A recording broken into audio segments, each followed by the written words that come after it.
Buying a home in the US is a major milestone, but as a first-generation immigrant, the process can be overwhelming. I know this firsthand. I'm Sanna, a first-generation immigrant, mom to a toddler and wife of a startup founder. I moved to the Bay Area in 2017 and transitioned from being a techie with a CS degree and PMP certification to a full-time realtor helping people navigate the Bay Area housing market. Today, I'm sharing 10 crucial things every immigrant homebuyer needs to know. Insights that no one really tells you.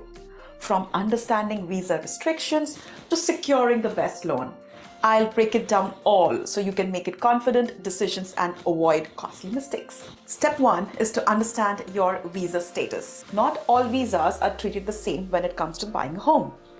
Green card holders and US citizens, they qualify for the most conventional loans with competitive rates. H-1B and L-1 visa holders, many lenders will approve you, but they might ask for additional job verification and visa expiration details. F1, J1 or other temporary visas, it can be tricky for them, but some lenders offer special programs. Pro tip, some banks have mortgage programs tailored for visa holders. Always shop around before deciding on a lender. Step 2. Build your credit history early. Your credit score determines your mortgage eligibility and interest rates.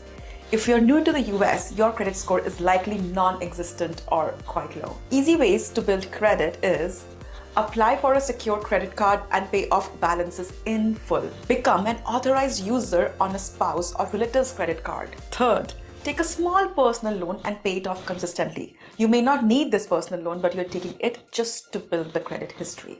Pro tip here is to aim for a credit score of at least 700 plus to qualify for the best mortgage rates. Step 3, save for a down payment. It is easier than you think. The biggest myth is you need a 20% down, but you don't. Minimum down payment options can be 3 to 5% depending on the loan you take. It can be a conventional loan, FHA loan. For jumbo loan, typically down payments of 10 to 20% are required, but for FHA and conventional loan, you can go as low as 3 to 5%.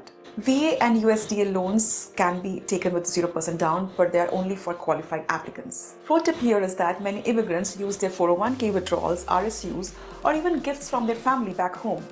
But check the tax implications before withdrawing your 401k or getting a gift from your family back home. Step 4, get pre-approved for mortgage, not just pre-qualified. Pre-approval means stronger offer and faster closings. Pre-qualification is just a rough estimate. In pre-approval, lender reviews your income, your credit, and your debit. Sellers prioritize offer from pre-approved buyers. Pro tip here is to always get pre-approved before home shopping so you know exactly how much home you can afford. Step 5. Consider down payment assistance program. Their availability is limited, but you can always try for those. Free money is available, but only for those in that low income bracket. Grants and low interest loans exist for first-time home buyers. Some programs cover down payments and closing costs. Bay Area has specific programs for low to moderate income buyers. Reality check. If you work in tech, you most likely won't qualify, but it's always good to check with your lender. Step 6. Assess your finances thoroughly. Don't just look at the home prices. You need to be clear on your total monthly cost. Mortgage payment is principal plus interest. Then there is property taxes, which you have to pay 2 times a year.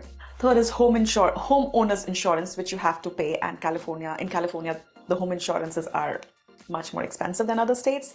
There are HOA fees if it is applicable. If you're buying a condo or townhome, most likely there will be an HOA fees. So pro tip here is your total housing expenses should not exceed 35 to 40% of your gross income. Keep that one in mind. 7th is learn about the US home buying process. This process can be different from your home country. For home search, you can use the MLS, Zillow, Redfin, and local agents. For making an offer in the Bay Area, expect competitive bidding. Home inspections and appraisals are required before the closing. The closing might take between 20 to 30 days in the Bay Area. Here is an exclusive offer.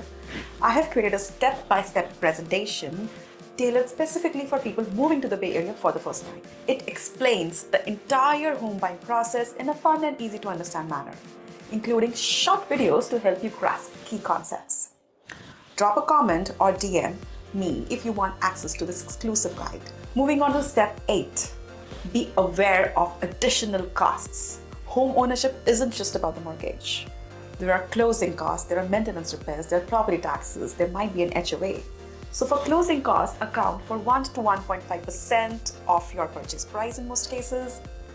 For maintenance and repair of your home, budget 1% of the home value annually.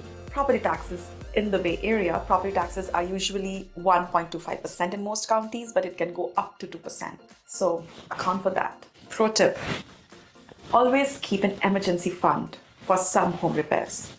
Step 9 of home buying process would be choose the right type of property for your needs. Single family versus condo. Condo versus townhome. What is the best fit for you? Single family homes, they give you more space. There is no shared walls. It can have higher maintenance, but the appreciation is better than condos and townhomes. Condo or a townhome has lower maintenance, but it also has HOA fees and you would be sharing walls with your neighbors. New construction means modern features, but there might be some Melrose taxes and HOAs and slower appreciation in the initial years. If you have a busy job, you might want to go for a low maintenance property. If you have kids, you might want a yard and want to go for a single family home. So it depends upon what's your situation. Last step, step 10, would be working with the right realtor because it makes the world of a difference. Your realtor should understand the unique challenges of your situation. If you're an immigrant, you can be from a different state. Find a lender familiar with your visa situation and visa-based loans. Work with a real estate agent who knows local market and immigrant needs, your particular needs. Lastly, ask about the tax strategies to maximize deductions. Talk to your CPA. But most importantly, out of all these four, the right realtor will make your home buying process a breeze and will connect you to a lender, to a CPA, and anyone that you might need. From educating you about different neighborhoods to negotiating the best deal and handling all the paperwork in between, the right realtor will take care of everything so you can focus on finding the perfect home. You see, buying a home as a first-generation immigrant may seem overwhelming at first, but it is absolutely possible. With the right knowledge, resources, and a team, you can confidently navigate the process and secure your dream home in the Bay Area. If you found this video helpful, don't forget to hit that like button. I know I have to say this, it really helps to get this information out to more people like you. And if you're looking for more Bay Area real estate tips, market updates, and neighborhood deep dives, make sure to subscribe and turn on those notifications. If you have any questions or need help with buying or selling a home, feel free to reach out to me anytime. I'd love to help. See you in the next video.